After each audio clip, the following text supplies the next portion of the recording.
States of America and to the republic for which it stands, one nation, under God, indivisible, with liberty and justice for all. Good evening, and thank you everyone for coming this evening. First item on the agenda is approval of the Aldermen's October 19th study session minutes. Move to approve. Second. Any discussion? All in favor? Aye. Any opposed? All right, next up, public comments. Any comments? Hearing none, we'll move on.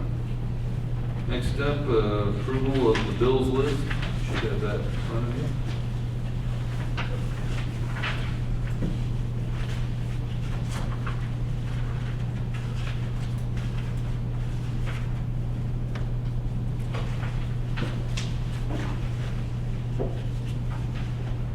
Move to pay the bills. Is there a second? Second. Any discussion? All in favor? Aye. Any opposed?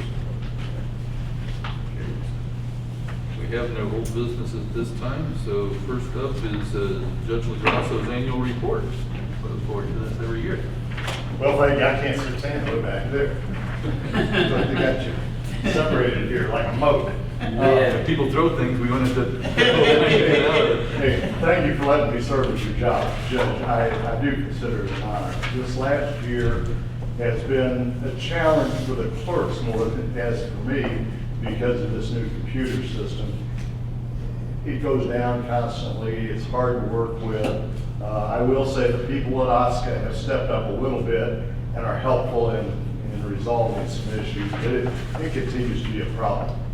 In your packet, we did have an audit this year from the Court Observer, and in your packet is the results of that audit. Quite frankly, it was a very good result. I mean, the things that were listed were minor, and three of them were ordinances that we needed to change just because they didn't quite fit with current state rules or laws, and I know you've already done that. You also have in that packet my response to it. And a lot of judges don't respond to these, but I decided I was going to respond because I disagree with their reading of the law and the rules in some way that they're applied. I mean, they had one comment in there about what the prosecutor's supposed to be doing, and they completely misread, I believe, the rule. And I sort of nicely said that. Now, Mike has agreed to do what they wanted to do. It's some extra steps and some extra work, but he's doing that anyway. So, but that's the main thing. I don't have a whole lot other to report to you. Other than that, things are running fairly smoothly. We've got a couple of real problem children out there. I think one of them's in jail in Independence right now. We may see him again. Our worst offender on code violation luckily has moved out of town, and the bank has taken over his property, cleaned it up, and so that was a battle for a long time, although I think I've still got 30 more or something. So with that, I don't really have anything else to report this year. This is my short report, and I'd be glad to answer any questions. As always, you're welcome to come anytime you want to subject report. We move pretty quickly. We're usually done 37 o'clock, basically. I don't know how many trials we had. I think it sounded like what you were addressing, but was that on the standard 10 that you were talking about with the prosecutor? They just listed off a bunch of, well, not much, there was 3 or 4 traffic violations and the. Yes. Okay. Yeah, that's the one where I just disagree with the reading of the rule, but Mike's agreed to do it anyway, so I'm not gonna worry about it. Yeah, they do that sometimes. So if you don't let them know how you think, then you accept everything that they're putting you up for. That's exactly right, you know. And they make some mistakes sometimes, you know. But they nitpick too. You know, we didn't have the defendant's rights on the website. So, I mean, he had it up within 2 hours. But before they even finished their report, we had them on the website. So Any other questions or comments? I thank you for your time. John, one other thing. Yeah. At one point, they were thinking about disbanding court. Have we had any updates on that? Because there wasn't enough revenues, No, that's, that's what I understood. yeah, that's strictly up to you all on whether you move the court to the county or not. I mean, the real drawback to it, of course, is people have to drive up there, spend time going up there, and it's always during the day. But I believe we have been writing more tickets and so forth, so forth. Yeah, I think it looks like, I mean, I haven't tracked the numbers, but it looks like we're increasing as far as the number of people in court. But I haven't tracked it specifically. You know, it's gone, over the years, it's gone up and down, sort of depending on the police department and who they've got and how new they are. I mean, if they've got new officers that are riding and training, and you got two people that only one person writing tickets really. And once they get out, then you got two. So it just sort of depends on how many tickets they're writing and process them. So, and there's a lot of them that they can pay online now with this new computer system. So, like some of the speeding tickets, running a stop sign, you know, no license plate, or expired license plates, things like that, they can pay online without ever having to come to court. So, and that's convenient for them and makes it easy for us. I still have to ultimately ask them to sign off on it, but I have to. So it's not like I have an option. So So. the first sergeant says I can pencil with that out. That's right. So, thank you all. Thank you. Mike's going to update you on one other problem that we're having, but on this redaction stuff. So, Michael? Thank you guys for having me, Mr. Prosecutor. I don't that much if you already know me, but prosecution has been something I've been doing for a long time, and we have obviously a lot of tickets that come through for what I would call a fairly small jurisdiction, just because we've got two big intersections that bring you from Independence out to Lafayette County, so a lot of tickets do get written. I know you just asked, Jimmy, you asked a question about the status of how many tickets are coming in. I personally noticed, you know, probably over the last 6 months, there's been probably a pretty significant uptick in the volume that comes through. I don't know how to attribute that necessarily. I can just tell you if it's going up or going down, and I've noticed whenever a ticket's written, before it comes to the court, it has to go to me. I have to review it, any reports. I read every police report that's ever written that comes through with the ticket. And so until I sign off on the ticket, it doesn't make it to the court side. So I can tell you that I've been spending a lot more time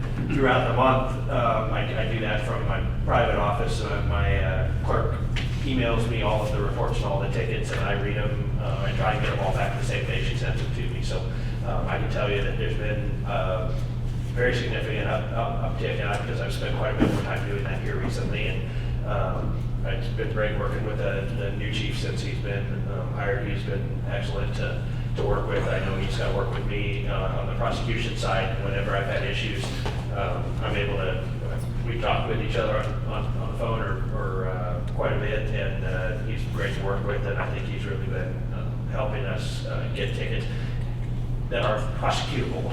You can write all the tickets you want, but if you can't get a conviction at the end of the day, it's kind of a wasted piece of paper. One of the things that's come up this year that you guys probably are not aware of, that started through the court system, and it's not just us, it's the entire state, and I'm going to guess our city attorney's aware of this over here, is this past July, they passed this big sweeping change, and they tried to make the CaseNet system so that everybody in the public can see everything that exists out there. And in doing so, they've made it, they've dramatically increased our workload, not just in city cases. I mean, my own private load is gone up because of these filing requirements. So now, we used to, get a ticket, we'd sign off on it, it files, it goes with the court, and we're there.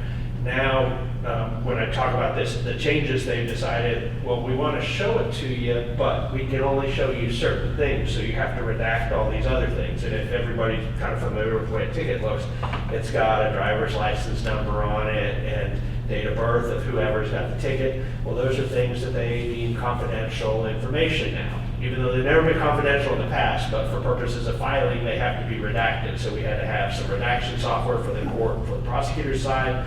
I've got some other redaction software that I can use if I need to, but so now for every ticket, we have to have the unredacted ticket that goes to the court that's not visible to the public. We have to then fill out a sheet, it's called a CRIF, it's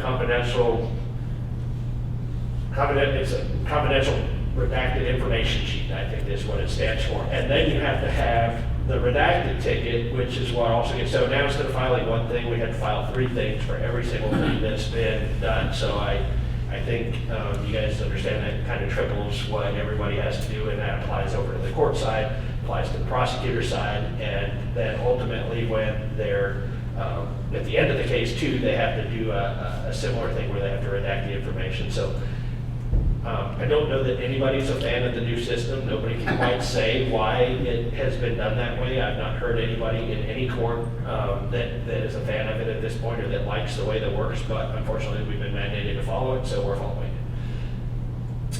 I don't have a whole lot else for you guys, but obviously if there's anybody that has any questions about any of the tickets or any prosecution that we do here, I'm more than happy to answer it. Similar to what the judge said, if anybody ever wanted to come up one court night and watch what we do, I'm always happy to have you here. Anybody have any questions? Thank you, sir. Thank you. Next up, discussion and consideration of possible action regarding lights in the park. I think we just,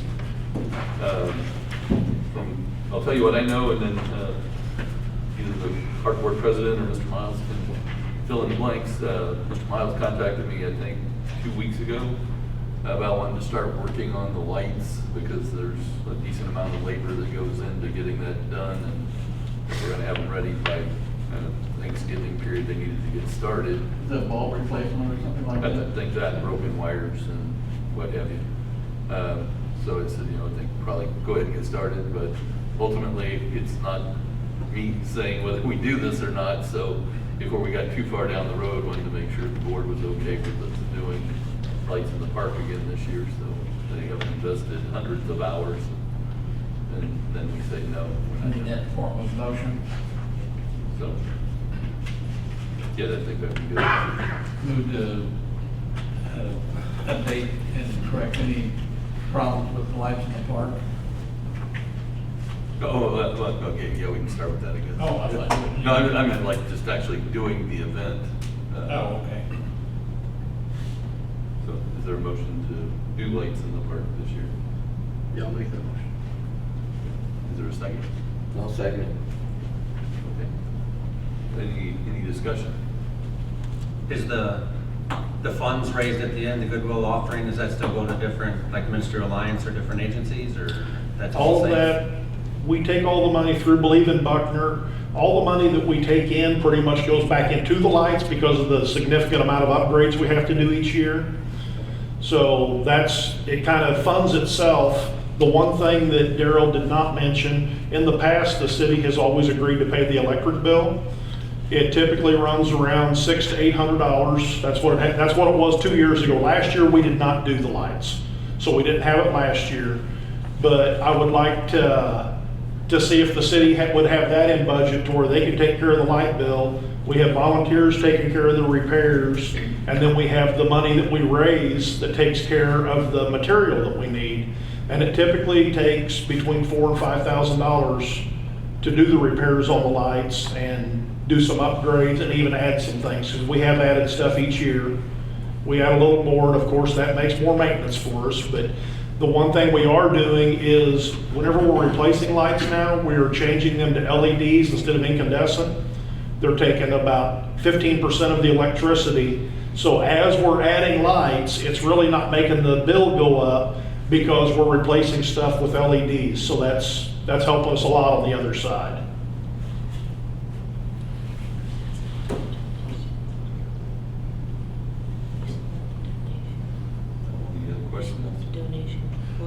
Oh, I'm sorry, there is, yes. You were asking about the donations, I'm sorry. The donations that come in, we take all the money that people go through the end, and we give them a candy cane, they give us the donation. We split that money in half. Half of that money goes back to repairing the lights. Half of it goes to whatever organization helps us with the donations. If we have from, just for a number, if we have from Thanksgiving until the first of the year, which is approximately, 30 days there. So in those 30 days, if it brings in $1,000 and we only have 10 people working, so every third day somebody works, we take half of that money, that $500, and we divide it by those 10 people, so they each get $50.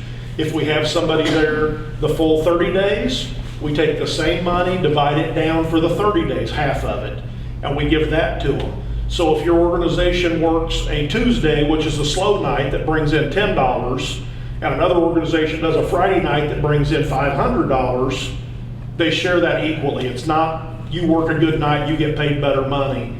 It's broken down to where it's fair for everybody, because we really like having somebody up there every night of the week, not just the good nights.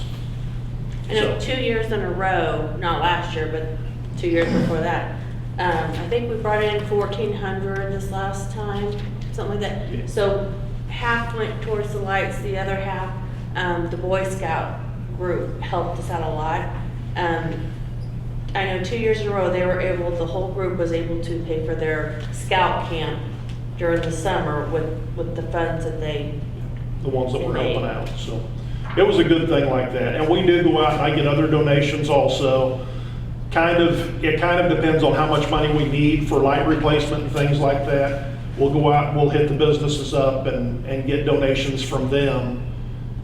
I don't, just because of the time and the in-depth work that we have, I go out and I just pretty much raise what we need rather than going overboard and getting more than what we need. Right now, we still have some money in the fund, and I don't know if you know that number or not, Daryl. I don't know that particular sum. We do have a little bit left from last year. I have not even raised any money this year because we've got that money sitting there, but between now and the end of the year, I will go out and do some fundraising, so we have money for next year. So, and it'd be great to have you all come on down and help.